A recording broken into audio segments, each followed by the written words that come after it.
Hello everyone, it's Barbara and I'm sitting here in our healing room at Heaven and Earth, and I've got your 3 sets of cards and crystals here. So I hope you had time to come up with a question. If you didn't, hurry up. We're going to start. I'm going to start with the first one on the left here with the pink opal. Actually, it's interesting because it's, on the right on the video, but it's on my left. So I put different crystals on each pile. I'm going to read to you the qualities of the pink opal. This is a stone of peace, love, and gentleness, supporting spiritual growth and renewal. It is considered to be a gift from Mother Earth and is wonderfully soothing for children and animals and adults who are overwhelmed by life in general. It is particularly useful in healing old emotional wounds from this life or another, bringing an inner peace to carry one through difficult times. The pink opal can increase the awareness of the need to heal our Mother Earth, and they're useful for those who manifest and transmute the changing vibration through their own body. Pink opal carries water energy, and it's great for activating the heart and throat chakras. Plus, they're beautiful. So, we've got 3 cards for you if you chose the pile on the left with the pink opal. Your first card is Archangel Retreats.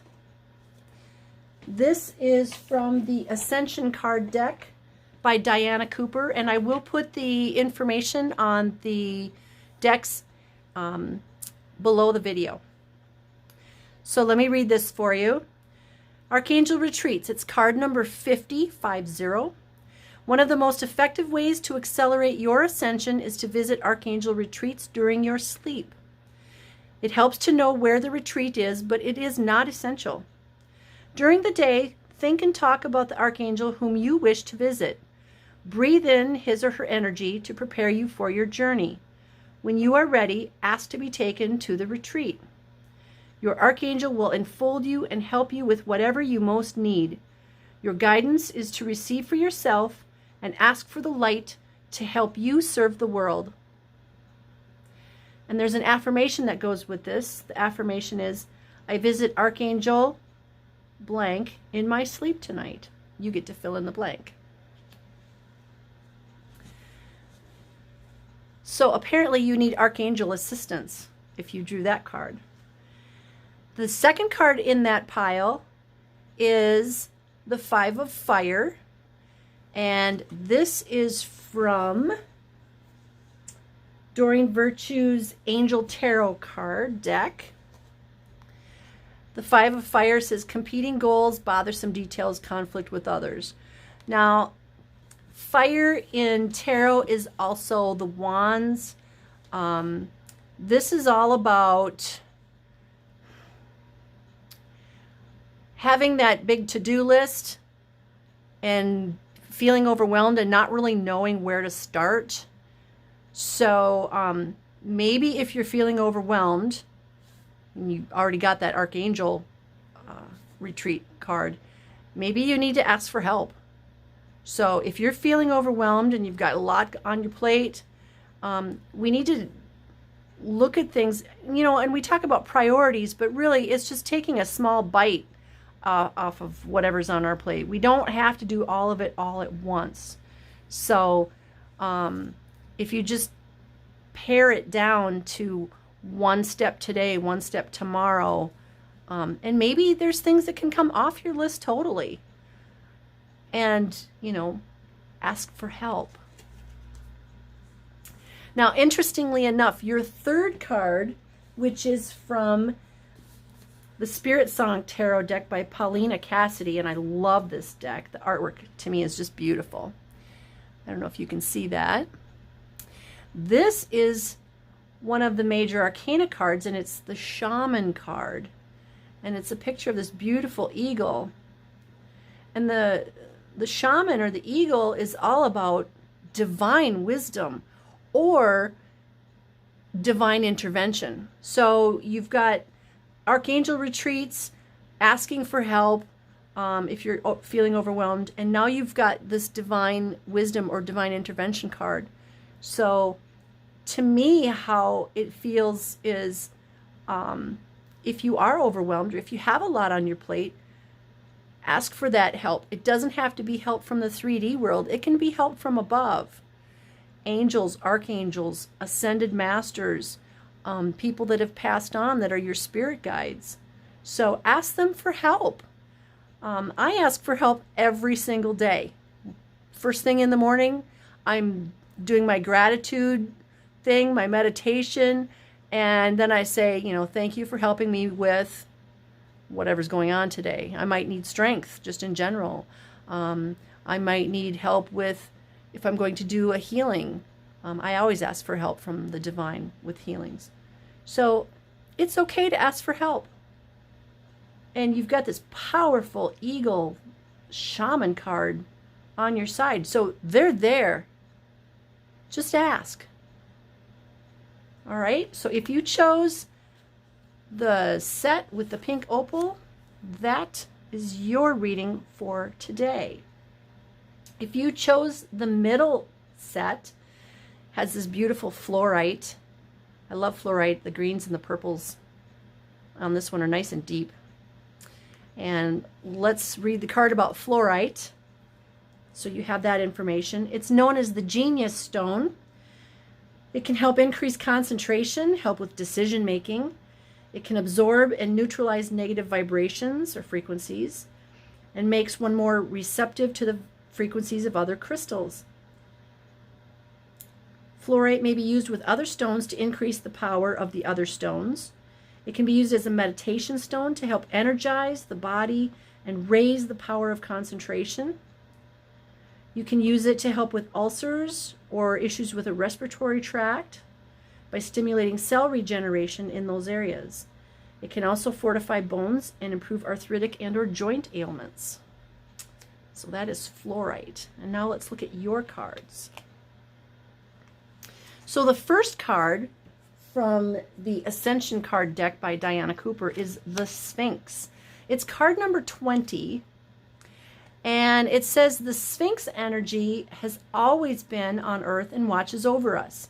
The high priest Ra brought it from Atlantis and placed it within the statue of the Sphinx in Egypt.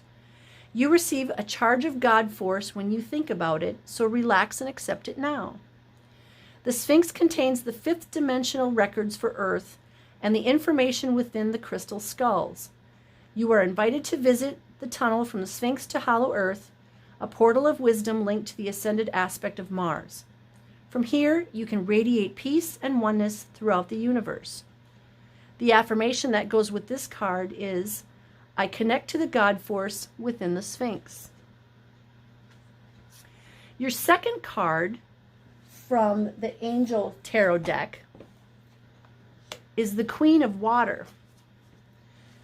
The Queen of Water is equivalent to the Queen of Cups in the tarot. The Queen of Cups, she's that maternal figure, the nurturer.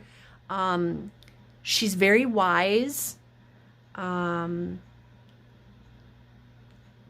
don't be deceived by her calm demeanor, because she's wise enough to know how to deal with people.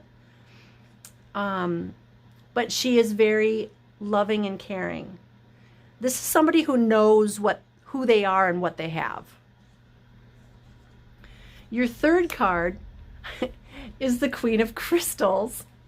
And that's in the tarot, that's equivalent to the Queen of Earth. So you've got two queens along with this Sphinx energy. This is really powerful. So whatever your question is, the queen is the one that, she's behind the scenes. If the king is out in front, he's out on stage, basically. The queen is the one making stuff happen in the background. She's the stage manager. She's the stage mom. Stuff's going to happen with the queen. You've got two of them right here. So pretty much whatever it is you were asking, you got it. You've got this. If it's something that you need to do, you can do it. If it's somewhere you need to go, you're going to go there. So this is really powerful. I love that. And what's interesting too is when I set this up, I put my giant moldavite pointing right at that. So it's even more powerful. So whatever's going on in your life, if you pick that middle pile, you got some serious power with you. The third pile is capped off with this beautiful Chrysocolla. I love Chrysocolla because it looks kind of like the earth from outer space, all the pretty blues and greens. And this Chrysocolla is a teaching stone. It's a talisman for musicians and artists. It can help you learn a new musical instrument or give you confidence to help you play in front of the public or do YouTube videos. It can help you act on stage or sing in a choir. It's the stone of monks and hermits and people that live in seclusion. It can help diminish anxiety and depression from living alone. Within the home, it can draw off negative energies of rocky relationships and situations that are constantly changing. It helps provide stability, acceptance, and great inner strength. Physically, it assists in the regulation of the thyroid and adrenals and is excellent for sore throats and laryngitis. So it's not just pretty, it's also powerful. And let's see what you have for cards. For your Ascension cards, you have the Amethyst Skull. This is card number 21. During the golden era of Atlantis, each of the high priests and priestesses of the 12 tribes fashioned a crystal skull that was an advanced computer and programmed it with the knowledge and wisdom held by their tribe. All the information was placed into the Amethyst Master Skull, which is kept safely in the inner planes. Receiving this card suggests you look for the highest perspective in a situation that presents itself to you. Explore the details. When you have all the facts, take decisions with wisdom and integrity. The affirmation on this is, I explore all the information before I make a decision.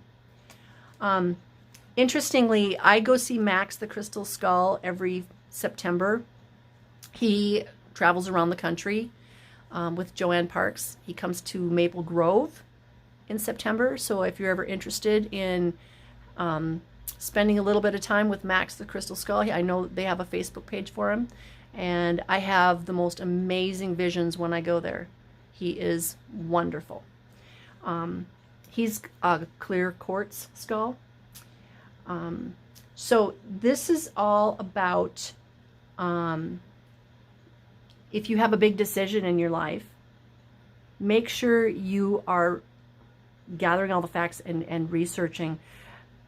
You know, I'm an Aries, and sometimes I am impulsive. This is not the time to be impulsive, basically. It's the time to really pay attention to the details before you make that decision. Your second card from the Angel deck is, interestingly, the World, which is also card number 21. I'm a big numerology person, so the fact that you've got 21 and 21 is, again, pretty powerful. It's like the two queens. Here, though, this card number 21 is the World. This is basically, you know, your dreams are coming true, your happy ending, the couple walking off into the sunset. So you have really good things coming to you. If you've been having problems this year or, you know, the past few months or something, those are all coming to an end. And part of it is you doing the research here. If you're going to make a decision to get here, you're looking at all the details. So this is your job well done on finding all those details. Your third card from the Spiritsong deck is the Five of Acorns. The Five of Acorns is equivalent to the Five of Fire or Wands. It takes fire to burst open an acorn, so that's why acorns or fire.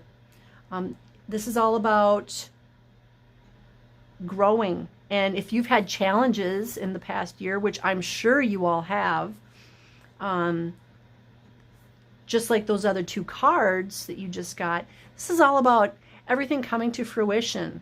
If you look at that big cat in the picture, you know, that big cat has its mouth open and it's probably going roar.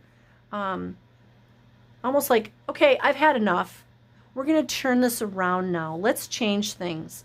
Let's make it more positive and let's grow from this, because every challenge we have is an opportunity for growth. So you have a choice when you're challenged. Do you want to just sink down into the depths of despair? Or do you want to say, okay, what can I learn from this? Why is this presented to me? How can I move on in a positive way? And that's what you need to be doing. You've got the World card. Here's your happy ending. You've got your affirmation to look at the details. And here, let's be done with the issues that we're having. Let's just move forward, and all that other stuff that already happened, it's in the past. Let it go. It's behind you and you're not going in that direction. So that's our 3 cards for today. I hope you enjoyed it. I hope it helped you a little bit. And I plan on doing this periodically as I have time, because I really enjoy doing it as well. And I hope you have a lovely rest of the day. Thank you for joining me. This is Barbara. Namaste.